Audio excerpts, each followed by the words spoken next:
और बार पढ़ेंगे। कलीसिया का सेवक, कुलुस्सियों की पत्री उसका पहला अध्याय और उसके 24 वचन से अपन देख रहे हैं ना। हाँ, कलीसिया का सेवक पौलुस, ठीक पढ़ेंगे। अब मैं उन दुखों के कारण आनंद करता हूँ जो तुम्हारे लिए उठाता हूँ और मसीह के क्लेशों की घटी उसकी देह के लिए कलीसिया के लिए अपनी शरीर में क्या करता हूँ, पूरी करता हूँ। ठीक, सबसे पहले इस बात को समझेंगे। यहाँ पर एक सेवक है जिसका नाम है पौलुस, जो हमने आज की हेडिंग में देखा। कलीसिया का सेवक जिसका नाम अलग से डला हुआ है और उस सेवक का नाम है पौलुस। ठीक है, तो पौलुस यहाँ पर अपने दुखों को नहीं, लेकिन उस दुख से उसको क्या मिल रहा है, इस बात को वो प्रकट कर रहा है और इस बात को वो बता रहा है। और थोड़ी देर आज हम इसी बात पर ध्यान और मनन करेंगे। नंबर 1, सबसे पहली चीज, पौलुस को दुख है। किस लिए? इस कलीसिया के लिए। ठीक है कि नहीं? पौलुस के जीवन में दुख हैं, बहुत सारे हैं, लेकिन अभी जिस दुख की बात कर रहा है वो यहाँ पर इस कलीसिया के लिए दुख है। और इस कलीसिया के वजह से दुख है। बहुत बार हमारे और आपके जीवन में जब दुख आता है तो हम लोग क्या हो जाते हैं? उस दुख से दुखी हो जाते हैं, उस तकलीफ से पीड़ित हो जाते हैं। उस समस्या का सामना करने के बजाय उस समस्या से हार जाते हैं। हमारे चेहरे बयान कर देंगे कि हमारे जीवन में दुख है, हमारे जीवन में समस्याएं हैं, हमारे जीवन में चुनौती हैं, हमारे जीवन में बड़ी बड़ी परेशानियां हैं। लेकिन बाइबल बताती है, परमेश्वर का वचन यहाँ पर कहता है कि अब मैं उन दुखों के कारण आनंद करता हूं। यहाँ पर एक ऐसा व्यक्ति है जो हमको दुखों में आनंद करने के लिए उत्साहित कर रहा है। वो अपने जीवन को यहाँ पर सामने रख रहा है कि देखो, मुझे तुम्हारी चिंता है, मुझे तुम्हारी फिक्र है और मैं तुम्हारे वजह से दुख भी उठा रहा हूं, लेकिन उस दुख में क्या हूं? आनंदित हूं। उस दुख में क्या हूं? आनंदित हूं। तो जब कभी भी आपको किसी व्यक्ति की वजह से, ठीक है, विशेषकर वो प्रभु का जन, ठीक है, अगर कोई प्रभु का जन है और अगर आप उसकी सहायता करने के लिए या उसकी मदद करने के लिए या उसकी उन्नति के लिए या किसी भी शारीरिक, मानसिक, आत्मिक किसी भी क्षेत्र में उसका अच्छा हो जाए, ये पौलुस यहाँ पर क्यों आ रहा? पौलुस अपनी पत्री के द्वारा यहाँ पर इस कलीसिया में क्यों आ रहा है? इस कलीसिया का ना इसने निर्माण किया, ना किसी चीज को इसका कोई लेना देना है, लेकिन उसके बावजूद भी यहाँ पर अपनी पत्री क्यों भेज रहा है? क्यों भेज रहा है? इसलिए भेज रहा है पौलुस इस कलीसिया में अपनी पत्री को, क्योंकि पौलुस इस कलीसिया का भी बोझ अपने कांधों पर फील करता था, अनुभव करता था। ठीक है कि नहीं? इस कलीसिया में पौलुस को किसी ने बुलाया नहीं था, इस कलीसिया में कोई पौलुस को जानता नहीं था, लेकिन ना जानने के बाद, ना बुलाने के बाद भी ये पत्री, पौलुस की पत्री इस कलीसिया में पहुंच रही है। और ये इस चीज को दर्शाती है कि पौलुस के अंदर इस कलीसिया के प्रति एक भारी बोझ था। और उसने अपने इसी बाइबल में, इसी वचन में उसने बताया भी है कि मैं इस कलीसिया का बोझ अपने कांधों पर लेकर के चलता हूं। लेकिन वो कैसे चल रहा है इस चीज को देखेंगे ना। उसको यहाँ का दुख है, यहाँ की परिस्थिति जो है उनको लेकर के दुख है, और वो इन दुखों में दुखी नहीं है। इन दुखों से वो दुखी नहीं है, परंतु बाइबल ऐसा बताती है कि इन दुखों से वो आनंदित है, इन दुखों से वो हर्षित है। भैया, हमारे जीवन में जब दुख आता है तो हम तो बहुत दुखी हो जाते हैं। लोग हमको देख करके ही लोग हमारे चेहरे को देख करके ही बता देते हैं। जब हम पास्टर से मिलेंगे, पास्टर देख के ही बता देगा, अरे क्या बात है, आज बहुत उदास लग रहे हो, क्या बात है, आज बहुत दुखी लग रहे हो, क्या बात है, कोई चिंता है, कोई परेशानी है, कोई बहुत बड़ी बात है, छोटी बात है, क्या हो गया? कुछ तो हुआ है, तुम्हारा चेहरा बयान कर रहा है, कुछ तो हुआ है। जाग रहे हैं? समझ में आ रहा है या ऊपर से जा रहा है? ठीक, पौलुस कहता है कि मैं तुम्हारे कारण दुख जो मुझे झेलने पड़ रहे हैं, उन दुखों के कारण मैं आनंद करता हूं। आपको मालूम है, बहुत बार आपका दुख आपके चेहरे पर आनंद क्यों नहीं आने देता? बहुत बार अपन सीख भी लेते हैं कि हमको दुख अच्छे होते हैं, जैसे डांट अच्छी होती है वैसे दुख भी अच्छे होते हैं ना। तो दुख दुख आपके और हमारे जीवन में जब दुख आता है तो वो दुख हमें क्यों उन दुखों में हम आनंद क्यों नहीं कर पाते। जागरे वापस, जब भी हमारे और आपके जीवन में दुख आता है, तकलीफ आती है, परेशानियां आती हैं, कोई चुनौती आती है, कोई संघर्ष आता है, और किसी न किसी वजह से हम क्या हो जाते हैं, दुखी हो जाते हैं, जो हमारे लिए, हमारे परिवार के लिए, हमारे सेवकाई के लिए एक दुख का कारण होता है। लेकिन बहुत बार हम उस दुख के कारण में, उस दुख में दुखी क्यों हो जाते हैं। हमको परमेश्वर ने वचन में सिखा भी दिया कि दुख अच्छे होते हैं। जब जब दुख आते हैं तब तक हमारे जीवन में क्या होता है, आशीषें भी आती हैं। जब रात आती है तो सवेरा भी होता है, ठीक है। लेकिन हम दुखों में आनंद क्यों नहीं रह पाते, उस चीज को देखेंगे। वापस पढ़ेंगे 24 वचन को, वहां पर ऐसा लिखा है, अब मैं उन दुखों के कारण आनंद करता हूं। ये व्यक्ति दुख में आनंदित इसलिए रह पा रहा है। हम लोग बहुत बार दुख में आनंदित इसलिए नहीं रह पाते क्योंकि हम अपने दुख की ओर दृष्टि करते हैं। लिख लीजिएगा, हमारे और आपके जीवन में दुख में हम दुखी क्यों रहते हैं, क्यों हम दुख में आनंद नहीं हो पाते, क्योंकि हमको सिर्फ अपना दुख दिखता है। लेकिन जिस दिन हम दूसरे के दुखों पर दृष्टि और फील और अनुभव करने लगेंगे ना, उस दिन हम दुखों में भी आनंद करने लगेंगे। ऐसा नहीं है कि पौलुस को पर्सनल दुख नहीं था, पौलुस को अपने परिवार का भी दुख था, अपने कुटुंबियों का भी दुख था। अगर आप पौलुस के जीवन का अध्ययन करेंगे तो आपको पता चलेगा पौलुस का परिवार भी, जैसे यीशु मसीह का परिवार प्रभु में नहीं था जब तक यीशु मसीह जिंदा थे, ऐसे ही पौलुस का परिवार भी जब तक पौलुस जिंदा था तब तक प्रभु में नहीं थे। हाँ, तो यीशु मसीह और पौलुस के परिवार की दोनों की कहानी सेम है। अगर आप अध्ययन करेंगे तो आपको पता चलेगा।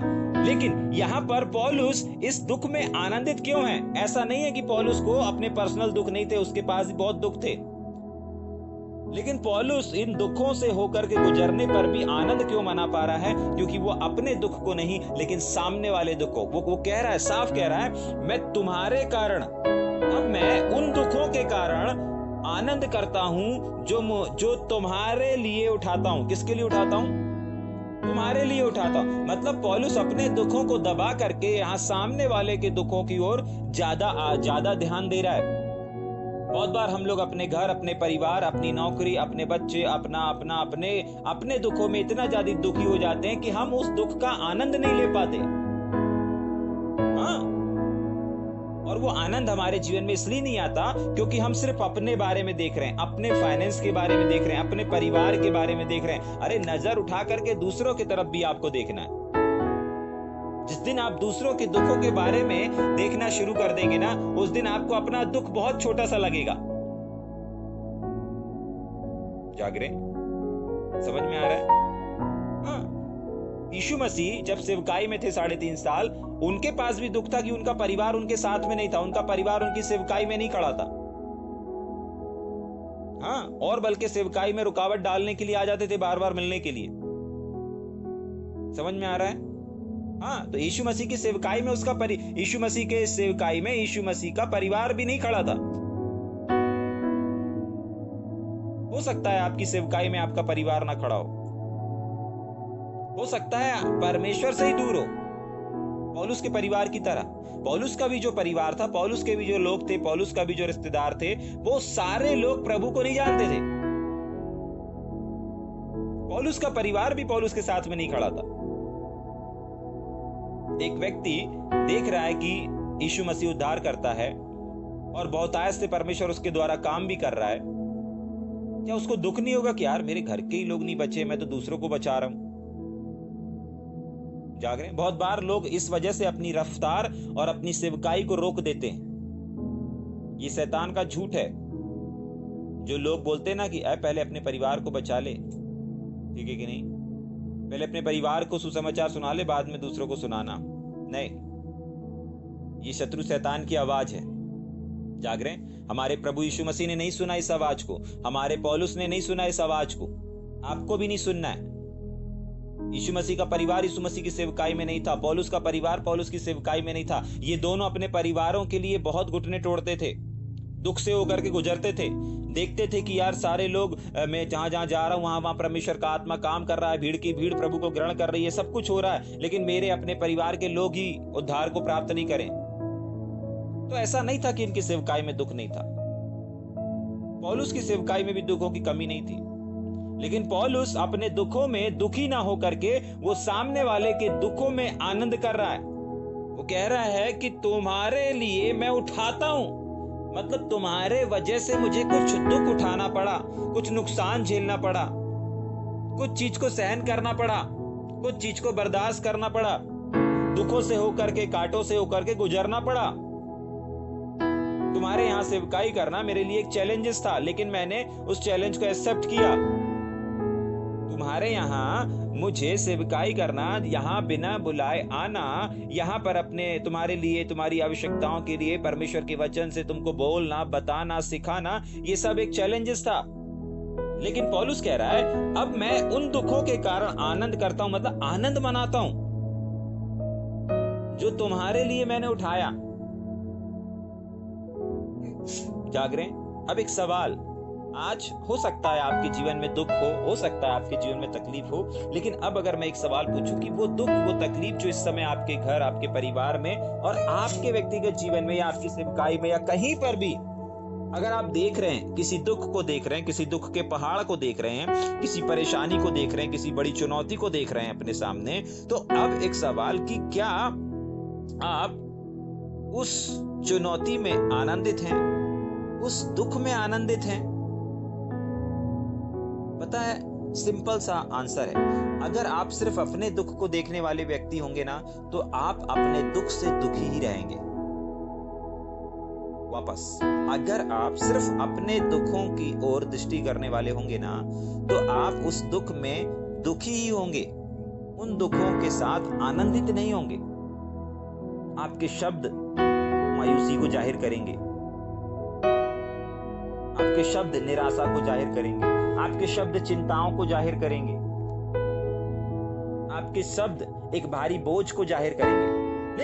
लेकिन वहीं पर अगर आप वो अपने इन दुखों में आनंदित हैं, अगर आपके खुद के जीवन में दुख है, खुद के परिवार में समस्या है, लेकिन उसके बावजूद भी अगर आपके चेहरे पर आनंद है, तो आपको बताने की आवश्यकता नहीं है, परंतु आपका आनंद ही जाहिर कर रहा है कि आप अपने दुख के साथ साथ दूसरे के दुख की भी चिंता करते हैं, और दूसरों के दुख को दूर करने के लिए आप खुद जो दुख उठा रहे हैं, उस दुख से आपको आनंद मिल रहा है, और वो आनंद ही आपकी सामर्थ है।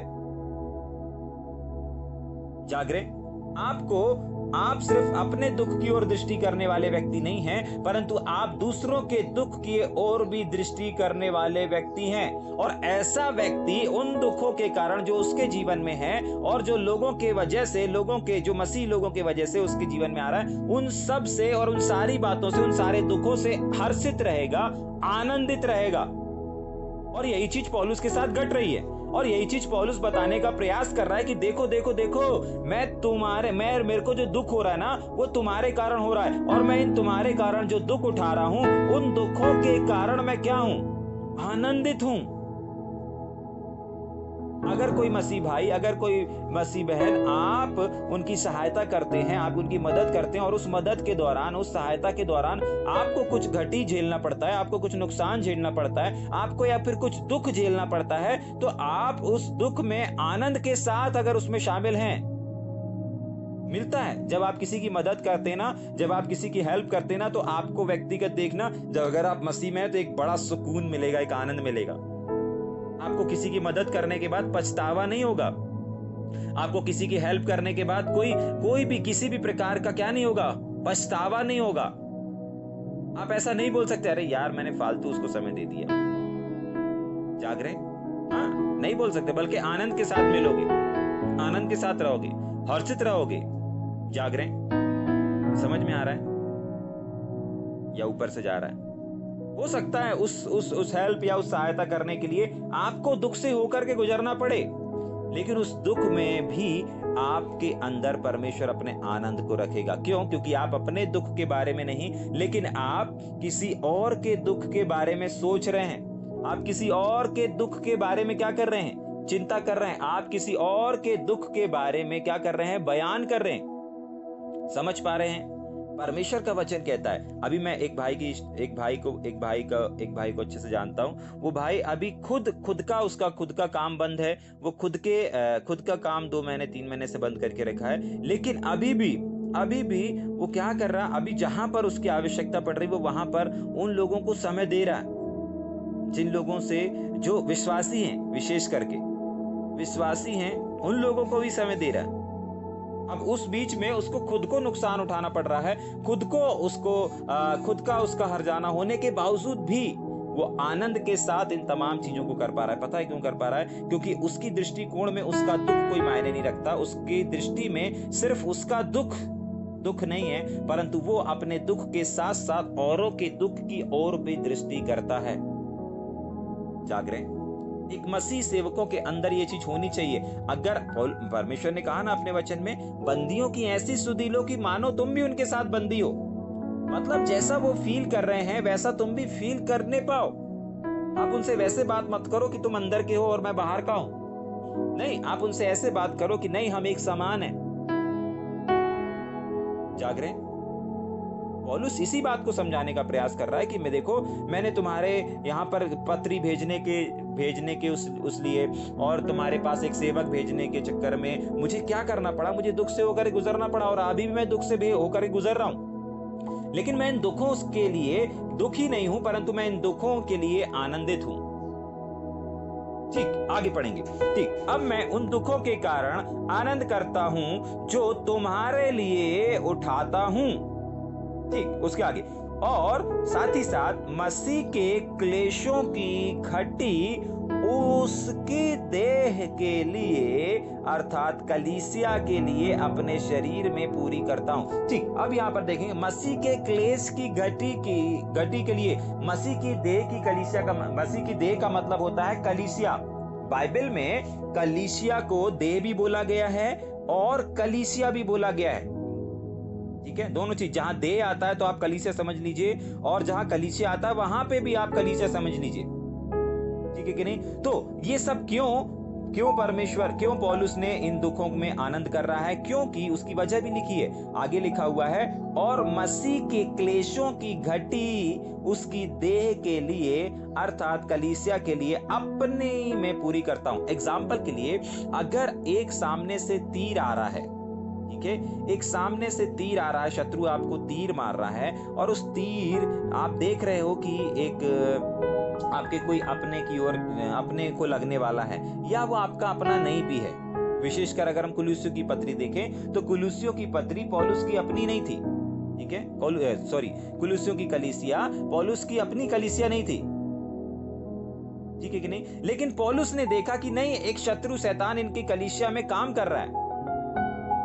जैसे एक तीर आप देख रहे हैं कि किसी भाई को लगने पर है, अब उस तीर वहां से छोड़ दिया गया है और बस उसको लगने ही वाला है, आप बीच में आ जाते हैं और आप सामना कर लेते हैं। आपने अपने ऊपर उस तीर को ले लिया, सामने वाले को बचा लिया। सेम चीज यहां पर पौलुस कर रहा है। ये पौलुस की कलीसिया नहीं है, कुलुस्सियों की कलीसिया, इसका निर्माण करता ये नहीं है, लेकिन उसके बावजूद भी इसने देखा कि नहीं, शत्रु शैतान इनकी कलीसिया में गड़बड़ी फैला रहा है। अच्छे लोग हैं, अच्छी कलीसिया, अच्छे प्रकाशन में चल रहे हैं, लेकिन शत्रु शैतान कुछ काम कर रहा है। जाग रहे? हाँ, पौलुस ने क्या किया? उस तीर को उसको सुधारने के लिए खुद बीच में आ गया। वही चीज यहां पर लिखा है, और मसीह के क्लेशों की घटी उसकी, यानी कि उसकी देह का मतलब होता है उसकी कलीसिया, परमेश्वर की कलीसिया, जो कि कुलुस्सियों की कलीसिया।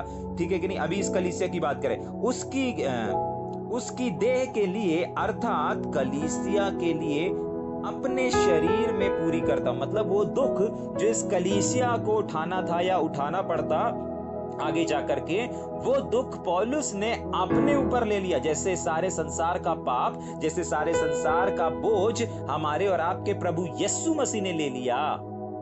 यूहन्ना रचित समाचार बताता ना, देखो वो जगत का मेमना जगत के पापों को उठा लिए जाता है। जाग रहे?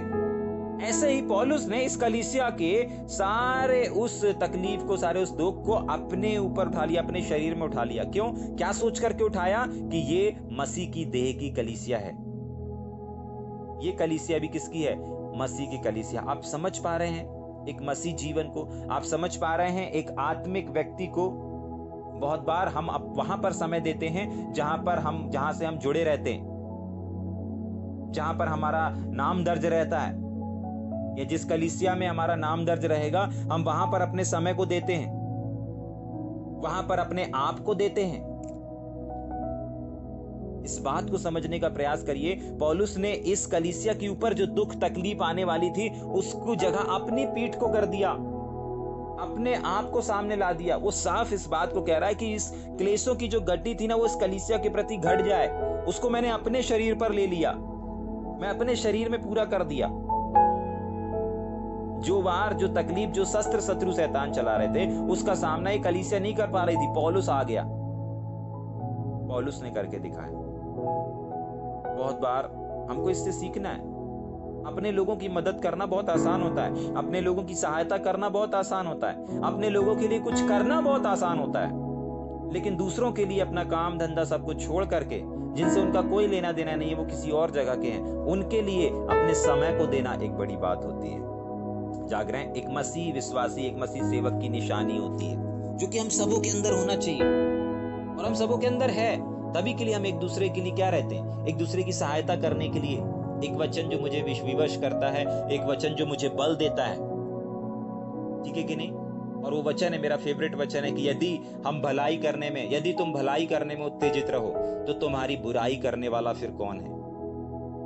आपको पता है, एक व्यक्ति अगर भलाई करने के लिए तत्पर और तैयार रहता ना, संसार में कोई भी ताकत उसका बुरा नहीं कर सकती।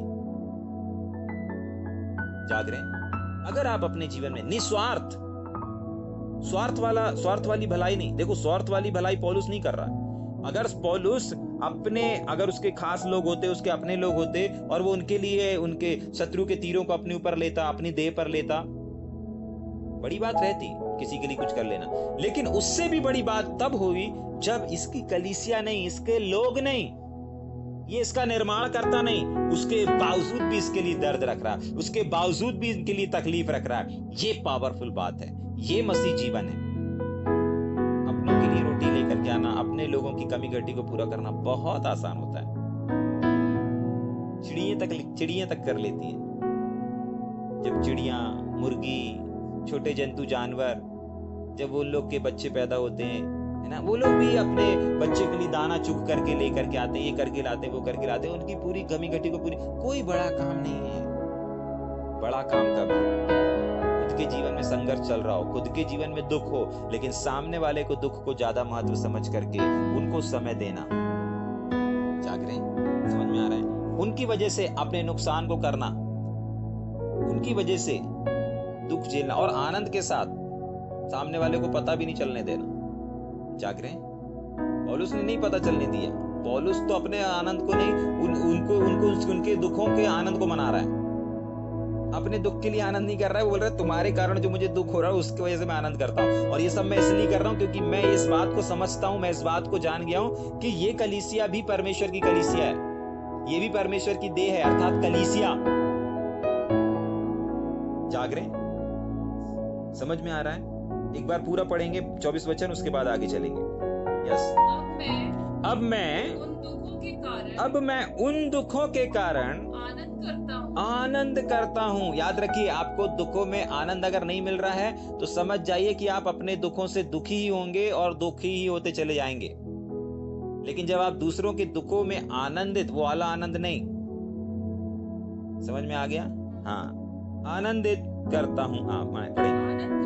आनंद करता हूँ जो तुम्हारे लिए उठाता हूँ। हाँ, और मसीह के क्लेशों की घटी, हाँ, मसीह के क्लेशों की घटी उसकी देह के लिए, उसकी देह यानी कि कलीसिया, वहां पर अर्थात भी लिखा होगा, पढ़ेंगे जरा।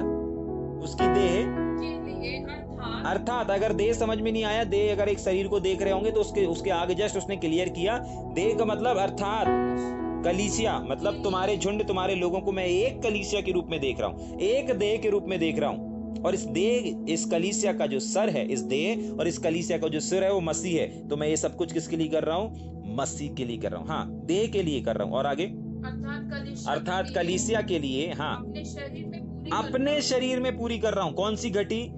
वो दुखों की घटी को, ठीक है, ताकि इस कलीसिया से दुख हट जाए, इस कलीसिया से दुख कम हो जाए, दुख की घटी हो जाए। और कहां पर पूरी कर ले? वो अपने देह पर, अपने शरीर पर।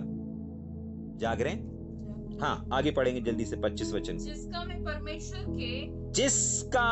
परमेश्वर के उस प्रबंध के अनुसार, उस प्रबंध का मतलब होता है परमेश्वर का।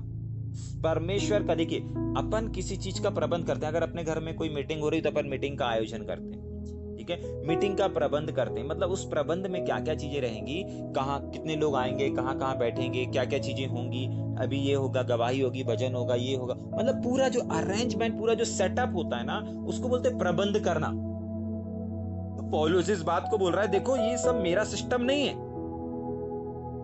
परमेश्वर ने प्रबंध किया। किसने प्रबंध किया? हाँ, वापस पढ़ेंगे कि 25 वचन को। जिसका मैं परमेश्वर के उस प्रबंध के अनुसार, ये परमेश्वर का एक करा हुआ प्रबंध है। जैसे कहीं कोई फंक्शन होना है, जैसे कहीं कोई कार्यक्रम होना है, तो वहां का पूरा अरेंजमेंट एक व्यक्ति देखता है ना, वैसे ही पूरा का पूरा सेवकाई का ये वचन बताता है कि उसने अपनी सेवकाई को अपने दम पर नहीं, अपनी योजनाओं पर नहीं, अपने प्रबंध पर नहीं, परंतु परमेश्वर के प्रबंध और परमेश्वर की योजना के अनुसार वो कर रहा है। तभी के लिए मैंने कहा कि ऐसे काम करना, ऐसे दूसरों के दुखों में आनंदित होना, और ये किस चीज को दर्शाता है? एक सच्चे मसीह को दर्शाता है, एक सच्चे सेवक की पहचान है। और दूसरी 25 वचन में लिखा हुआ है कि वो अपनी सेवकाई को अपने नियंत्रण में, अपनी योजना, अपनी बुद्धि के अनुसार नहीं चला रहा है, अपने प्लान के अनुसार नहीं चला रहा है। वो कह रहा है कि ये परमेश्वर का कराया हुआ एक प्रबंध है, परमेश्वर का किया हुआ एक प्रबंध है।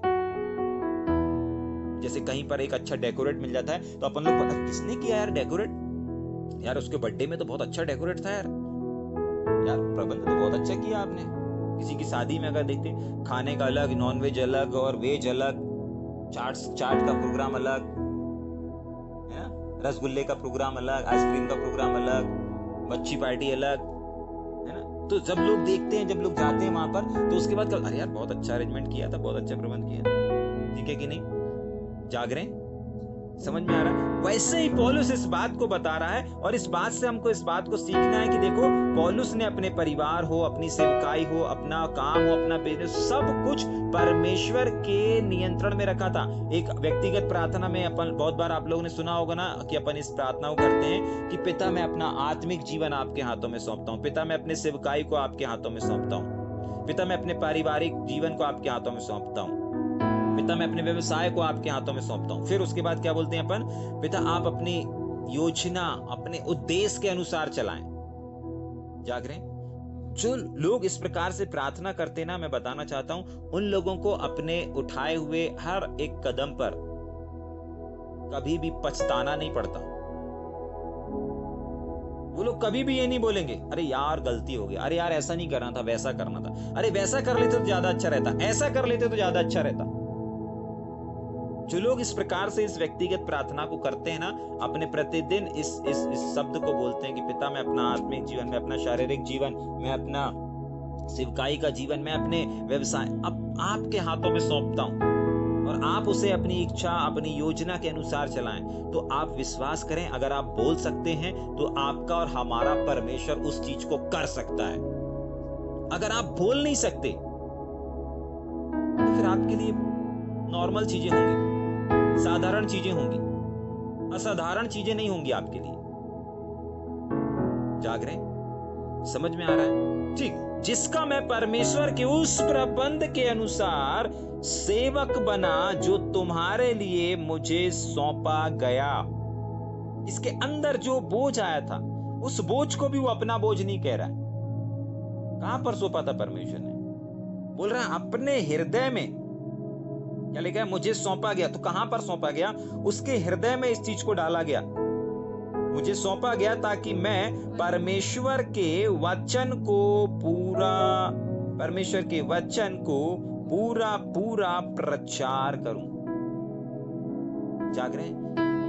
अब इस चीज को समझिए, परमेश्वर का प्रचार करना, परमेश्वर के वचन का प्रचार करना अलग होता है, परमेश्वर के वचन का पूरा पूरा प्रचार करना एक अलग चीज होती है। ठीक है, वापस, परमेश्वर का प्रचार करना, परमेश्वर के वचन का प्रचार करना एक अलग भाग होता है, और परमेश्वर के वचन का पूरा पूरा प्रचार करना अलग बात होता है। दोनों में क्या फर्क है? दोनों में क्या फर्क है? सुनने में तो सेम लग रहा है, वचन का प्रचार करना और पूरा पूरा प्रचार करना, दोनों में क्या फर्क है? दोनों में एक जबरदस्त फर्क है जो हम और आपको अच्छे से सीख लेना है और समझ लेना है। ठीक है कि नहीं? कुछ समय पहले अपन ने देखा था कि पौलुस इस बात को बोलता है कि मैं घटी में भी रहना जानता हूं, अमीरी में भी रहना जानता हूं, मैं घटना भी जानता हूं, बढ़ना भी जानता हूं, मैं छोटे लोगों के बीच में भी काम करना जानता हूं, मैं बड़े लोगों के बीच में भी काम करना जानता हूं, मेरे पास पैसा है तो भी काम करूंगा, पैसा नहीं है तो भी काम करूंगा। वो हर एक सिचुएशन के अनुसार अपने आप को परमेश्वर का सेवक बना करके रखना जानता है। जाग रहे? समझ में आ रहा है? पौलुस यहां पर इस प्रकार से कह रहा है कि जिसका मैं, परमेश्वर ने जो मेरे लिए प्रबंध किया, मैं उसका सेवक बना ताकि मैं परमेश्वर के वचन का पूरा पूरा प्रचार कर सकूं। तो पूरा पूरा प्रचार किसको कहते हैं? भैया हम जानते हैं, हमने पुराने नियम में पढ़ा है कि यीशु मसीह हमारे लिए आया, हमारे लिए आने वाला है, हमारे लिए आया, हमारे लिए मारा गया, हमारे लिए गाड़ा गया, हमारे लिए जिंदा हुआ और हमारे लिए गया जगह तैयार करने और हमारे लिए आने वाला है। हमने ये सब प्रचार कर दिया। आप बोल सकते हैं, आप बोल सकते हैं कि भैया हमने पूरा संदेश सुनाया, पूरा सुसमाचार को सुनाया, हमने उत्पत्ति से लेकर के प्रकाशित वाक्य तक पूरा स्टडी करवा दिया। आप बोल सकते हैं, लेकिन मैं आपको बताना चाहता हूं कि ये पूरा पूरा प्रचार नहीं है। ये पूरा पूरा प्रचार नहीं है। तो पूरा पूरा प्रचार पौलुस के कहने का मतलब क्या है? पौलुस के कहने का मतलब है कि वो सारे सुसमाचार को, हर एक उन बातों को, हर एक उन चीजों को जो पौलुस ने सिखाया ना, उन चीजों को पौलुस ने अपने देह में करके भी दिखाया। समझ में आ रहा है? बाइबल में एक जगह लिखा है कि परमेश्वर ने अपनी पूरी सहनशीलता मेरे अंदर दिखाई। परमेश्वर ने अपने पूरे वचन को मेरे द्वारा पूरा किया। हाँ, लिखा है पौलुस के वचन को अगर आप पढ़ेंगे, उसमें लिखा है परमेश्वर ने मुझ में अपनी पूरी सहनशीलता दिखाई। किसमें? पौलुस के अंदर परमेश्वर ने, प्रभु यीशु मसीह ने अपनी पूरी सहनशीलता को दिखाया। जाग रहे हैं? समझ पा रहे हैं? सिर्फ प्रचार कर देना पूरा पूरा प्रचार नहीं होता। किसी एक विषय पर बात कर देना पूरा पूरा प्रचार नहीं होता। बहुत बार तो लोग एक विषय को, एक प्रकाशन को पकड़ लेते हैं और उसके अनुसार प्रचार करते रहते हैं। जाग रहे हैं? लेकिन एक विषय को प्रचार करना, एक विषय को लेकर के पीच करना और पूरी जिंदगी गुजार देना, वो पूरा पूरा प्रचार नहीं है। जाग रहे हैं? याद रखिए, अगर आपको सेवकाई के शिखर तक जाना है, परमेश्वर के वचन का पूरा पूरा प्रचार करना है, आपको हर एक सेवकाई का आदर करना पड़ेगा। और सबसे इंपॉर्टेंट चीज, उसको अपने देह में फील करना पड़ेगा। उन बातों को, उन चीजों को अपने देह से होकर के गुजरना पड़ेगा। सिर्फ प्रचार कर दिए, 1 घंटा चिल्ला दिए, उतना काफी नहीं है। आपने जो प्रचार किया, आपने जो संदेश दिया, आपने जो टीचिंग दिया, वो टीचिंग आपके जीवन में पाई जानी चाहिए। वो बातें आपके जीवन में पाई जानी चाहिए। पौलुस कह रहा है कि परमेश्वर ने अपनी पूरी सहनशीलता मुझ पर दिखाई, मुझ पर प्रकट की। परमेश्वर की वो आवाज को सुनता था, परमेश्वर के पूरे प्लान को समझ पा रहा है कि ये परमेश्वर का प्रबंध है। जाग रहे? देखिए, कोई भी चीज अगर आपको पहले से पता चल जाएगी कि आपको इन चीजों को करना है, ठीक है, तो आप उन चीजों को आसानी से कर पाएंगे। इसके पहले अपन ने पढ़ा था ना फिलिपियों में, निशाने की ओर दौड़ना, निशाने की ओर दौड़ना। बस उसी चीज को पौलुस पूरा कर रहा है। पौलुस को मालूम है मुझे कहां दौड़ना है, पौलुस को मालूम है मुझे क्या करना है। बहुत सारे लोगों को तो ये मालूम ही नहीं रहता कि उनको सेवकाई में करना क्या है, जीवन में क्या करना है, अपने पढ़ाई के क्षेत्र में क्या करना है, अपने परिवार के क्षेत्र में क्या करना है, अपने सेवकाई के क्षेत्र में क्या करना है, क्या जिम्मेदारी, मालूम ही नहीं रहता। पौलुस को मालूम है कि ये परमेश्वर ने प्रबंध किया है और इस प्रबंध के अनुसार मुझे पूरा पूरा वैसे ही काम करना है जैसा प्रबंध किया गया। जाग रहे, समझ में आ रहा है? वापस पढ़ेंगे 25 वचन को। जिसका मैं परमेश्वर के उस प्रबंध के अनुसार सेवक बना जो तुम्हारे लिए मुझे सौंपा गया। किसके लिए सौंपा गया? तुम्हारे लिए मुझे सौंपा गया। तो आपको मालूम है कहां पर सौंपा गया था? पौलुस के हृदय में। जब अपन ने भूमिका की स्टडी किया था तो वहां पे अपने को पता चला था कि यहां पर किसी ने बोला नहीं पौलुस को, पौलुस के हृदय में इस कलीसिया के बोझ को वो अपने कांधे पर लेकर के चल रहा था। और पौलुस यहां पर क्लियर कर रहा है, क्योंकि अपन ने फिलिप्पी में पढ़ा था कि परमेश्वर ही है जो हमारे हृदय में स्वेच्छा को डालता है और उसको पूरा करने के लिए सामर्थ को भी डालता है। जाग रहे, समझ में आ रहा है? हाँ ठीक, वापस। जिसका मैं हाँ परमेश्वर के उस प्रबंध के अनुसार हाँ सेवक बना जो तुम्हारे लिए मुझे सौंपा गया। तो समझ जाइए, भूमिका जिन्होंने अध्ययन किया था उन लोगों को पता चल जाएगा कि उसके हृदय में ये बोझ कहां से आया। परमेश्वर ने अपनी स्वेच्छा को, मतलब अच्छी इच्छा को प्रकट किया। जाग रहे, सुनिए ध्यान से। आपको मालूम है ये कलीसिया में गलत चीजें हो रही थी, कोई भारी व्यभिचार नहीं हो रहे थे। हाँ, गलत टीचिंग थी। बहुत बार आपको गलत जगह गलत लोगों को देख करके गुस्सा आता होगा ना, चिढ़ होती होगी, अरे यार क्या प्रचार कर रहा है, क्या बातें बताते रहते हैं। जाग रहे, हाँ क्या बता रहे हैं, क्या सिखा रहे हैं, आती है ना? हाँ, समझ जाइएगा किसकी ओर से है, किसकी ओर से है। अगर ऐसा हो रहा है तो किसकी ओर से है?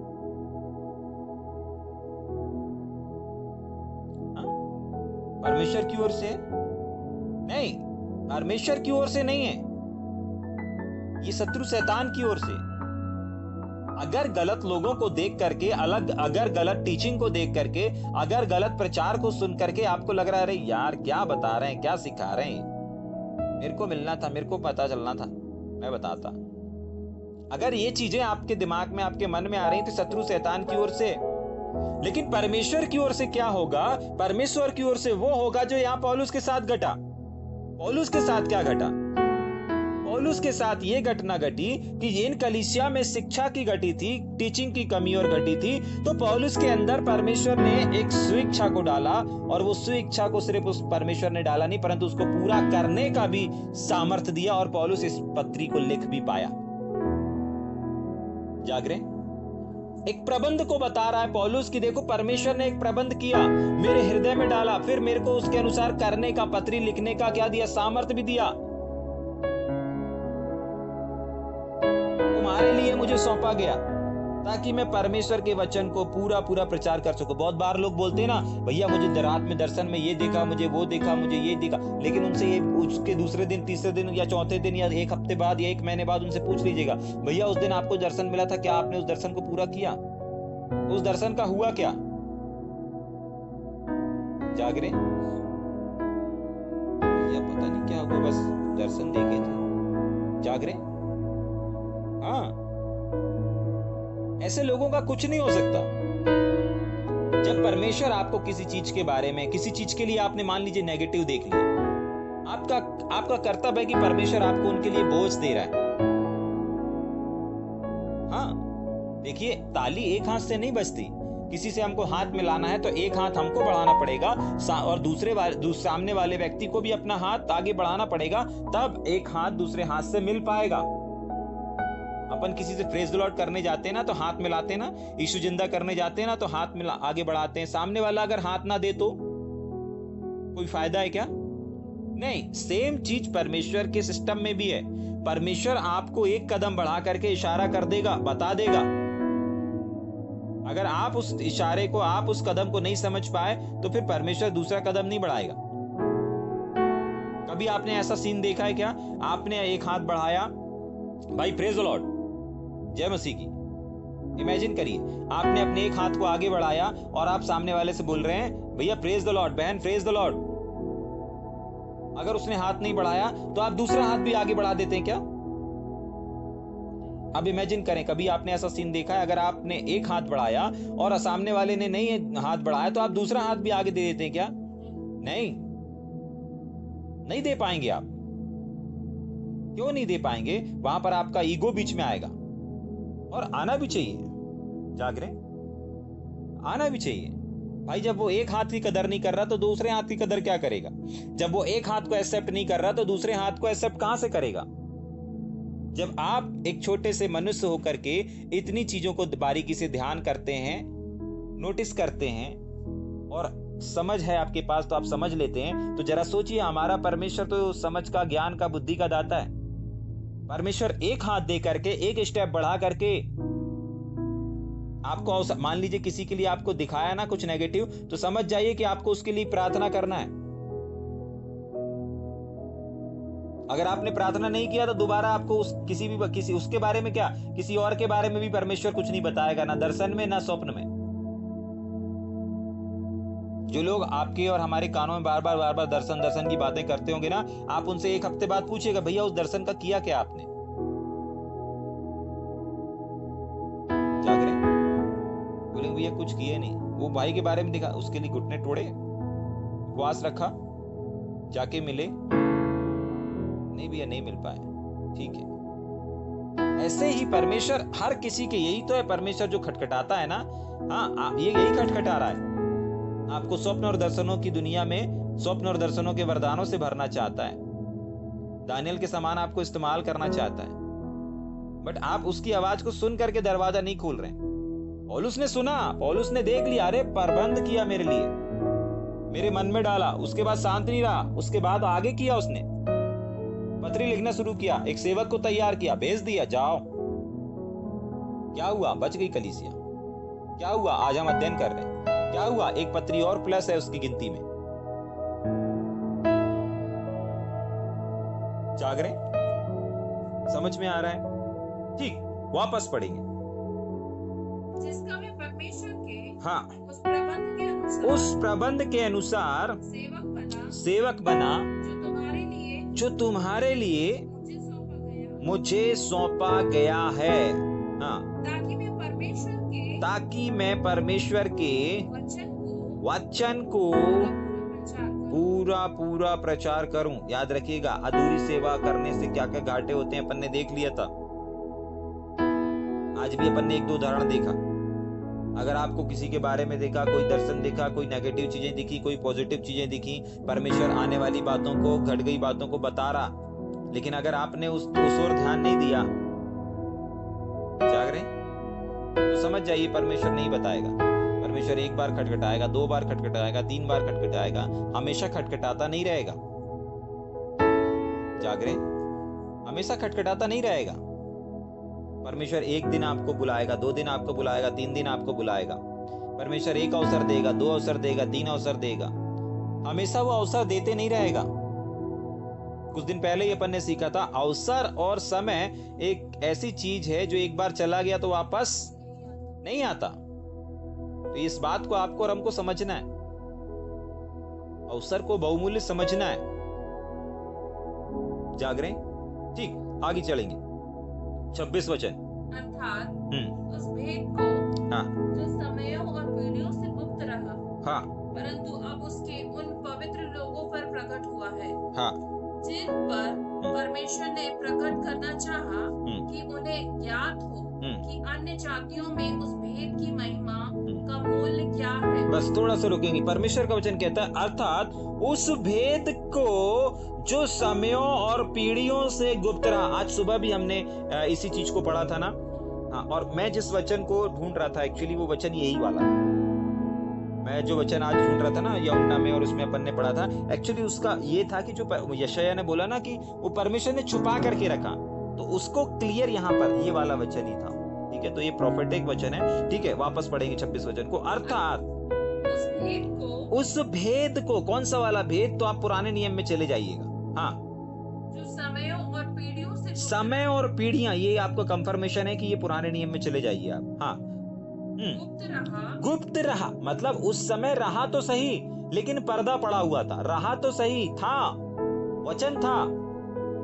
आज भी जो पुराना नियम आप देख रहे हैं ना, वो नए नियम तो ही है, वही नया नियम है, और इसी को तो नए नियम का चश्मा बोलते हैं। और बाइबल के शब्दों में वो परछाई है और ये रियलिटी है।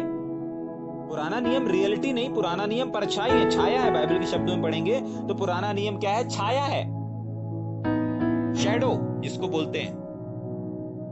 हकीकत में नया नियम है। पुराना नियम सिर्फ एक छाया है। पुराना नियम क्या है? एक भेद है। पुराने नियम में भी वही वचन है, नए नियम में भी वही वचन है। नए नियम में हम उसको प्रकाशन के अनुसार पढ़ते हैं, पुराने नियम में बिना प्रकाशन के पढ़ते हैं। समझ पा रहे हैं? पुराना नियम में भी परमेश्वर का वचन है, नए नियम में भी परमेश्वर का वचन है। पुराने नियम में भी परमेश्वर की बातें हैं, नए नियम में भी परमेश्वर के ही बातें हैं। लेकिन दोनों बातों में फर्क यह है कि एक पुराने नियम में बातें गुप्त हैं, गुप्त की रीति पर की गई हैं, और नए नियम में बातें जो हैं वो प्रकाशन की तौर पे की गई हैं, प्रकाशन के द्वारा की गई हैं।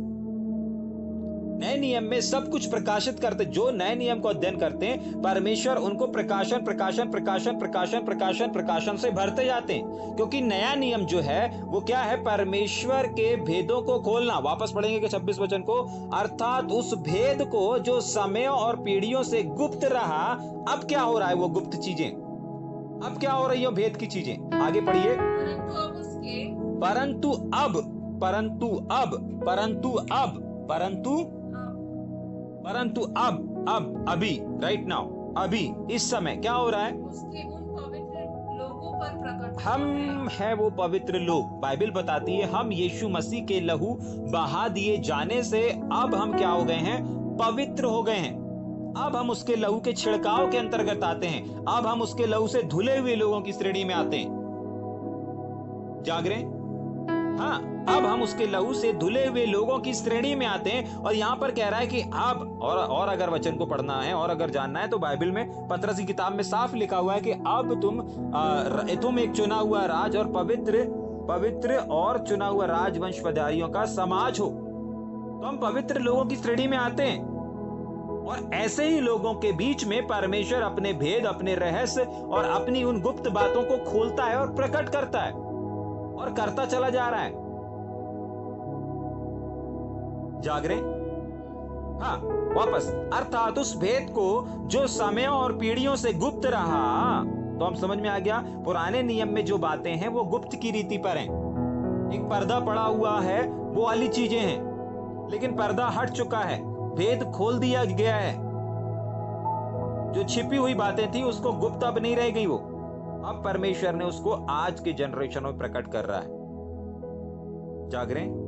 हाँ, जो पीढ़ियों से गुप्त रही परंतु अब उसके उन पवित्र लोगों पर प्रकट हुआ है। पुराने नियम में भी अगर आप यीशु मसीह को देखेंगे ना, यीशु मसीह है, बट पता है कैसे है? गुप्त की रीति पर है। बहुत सारी जगहों पर आपको यीशु मसीह मिलेगा, लेकिन प्रभु यीशु मसीह नाम है यही नहीं मिलेगा।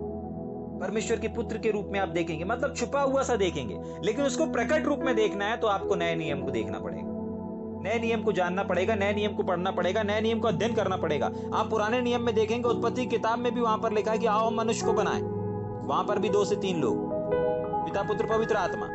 सदरक मेशक अबेदनगो के आग के भट्टे के अंदर, वहां पर भी लिखा हुआ है परमेश्वर के पुत्र के स्वरूप में नजर आया।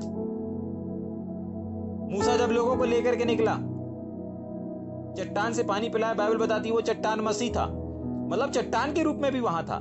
मतलब पुराने नियम में भी आपको पिता पुत्र पवित्र आत्मा यीशु मसीह मिलेंगे, लेकिन वैसे नहीं मिलेंगे जैसे आपको नए नियम मिलेंगे। मतलब नए नियम के लोगों को जैसा प्रकट किया गया वैसा पुराने नियम के लोगों को प्रकट नहीं किया गया। यीशु मसीह के बारे में जैसा पुराने नियम के लोगों को बताया गया, दिखाया गया, वैसा नए नियम के लोगों को नहीं दिखाया गया। नए नियम के लोगों को स्पष्ट दिखाया गया, पुराने नियम के लोगों को भेद की तौर पे, एक पर्दा पड़े हुए, छिपे हुए, गुप्त की रीति पर दिखाया गया। समझ पा रहे हैं? दोनों जगह पर, दोनों नियम पर यीशु मसीह हैं। दोनों लोगों को, नए नियम के लोगों को और पुराने नियम के लोगों को, दोनों को यीशु मसीह के साथ मुलाकात कराया गया। लेकिन पुराने नियम के लोगों को छुपे हुए के रूप में दिखाया गया। अगर उत्पत्ति में लिखा है आओ हम मनुष्य को बनाएं, तो वो गुप्त की रीति पर, भेद की रीति पर। अब सामने वाला सोचता रह जाए कौन है यार, परमेश्वर तो है, ये तो बताया, लेकिन और कौन लोग हैं? आओ हम मनुष्य बनाएं, ये छुपा है, छिपा है। सदरक मेशक अबेदनगो के अंदर, आग के भट्टे के अंदर परमेश्वर के पुत्र का सा, वहां पर भी परमेश्वर का पुत्र ही है, ये नहीं लिखा, परमेश्वर के पुत्र का सा लिखा हुआ। जाग रहे? हाँ, मूसा जब लोगों को लेकर के निकल रहा था, परमेश्वर ने बोला भाई उससे बात कर, चट्टान से, ठीक है कि नहीं? चट्टान से बात करना फेलोशिप को दर्शा रहा था, चट्टान पे मार देना बलिदान को दर्शा रहा था। और बाइबल नया नियम आकर के बोलती वो चट्टान मसीह था। तो पुराने नियम में भी यीशु मसीह को प्रेजेंट किया गया, लेकिन कहीं चट्टान के रूप में, कहीं बादल के खंबे के रूप में, कहीं आग के उसमें, अलग अलग प्रकार से छुपा हुआ दिखाया गया। लेकिन नए नियम के लोगों को एक ऐसा ग्रेस मिला है कि नए नियम के लोगों, ग्रेस गॉड के आज आप पुराने नियम में नहीं है, क्योंकि आज यीशु मसीह को जानने के लिए, समझने के लिए आपको किसी पर्दे की आवश्यकता नहीं है, किसी गुप्त चीजों की आवश्यकता नहीं है। आज सिर्फ आपको मसीह को जानिए, नए नियम को अध्ययन करिए, ऑटोमेटिक आपकी मुलाकात दृष्ट रूप में, प्रकट रूप में, गुप्त की रूप में नहीं, लेकिन उजागर रूप में आप यीशु मसीह से मिल पाएंगे और जान पाएंगे और समझ पाएंगे। जाग रहे? समझ में आ रहा है? आपको नहीं पता आप में और पुराने नियम के लोगों में कितना बड़ा अंतर है। पुराने नियम में लोगों की मुलाकात चट्टान से करा दी, यही है यीशु मसीह। जाग रहे? हाँ, आग का खंबा यही है यीशु मसीह, बादल का खंबा यही है यीशु मसीह। हाँ, नए नियम में ऐसा नहीं। नए नियम में आप यीशु मसीह को एक देह के रूप में देख पाएंगे, प्रकट रूप में देख पाएंगे, कुछ भी छुपा हुआ नहीं। उसने सब कुछ, वो लिखा ना कि उसने उत्पत्ति से छुपा करके रखा, शुरुआत से छुपा करके रखा, लेकिन अब प्रकट कर रहा है, अभी प्रकट कर रहा है। पहले के लोगों ने जितना काम किया आप उनसे ज्यादा काम कर सकते हैं। पहले के लोगों ने जितनी सेवकाई किया आप उन सेवकाई से कहीं बढ़कर के कर सकते हैं। क्यों? क्योंकि उनके पास तो धुंधला सा था, आपके पास क्लियरिटी है। उनके पास यीशु मसीह धुंधले रूप में था, आपके पास क्लियर रूप में है।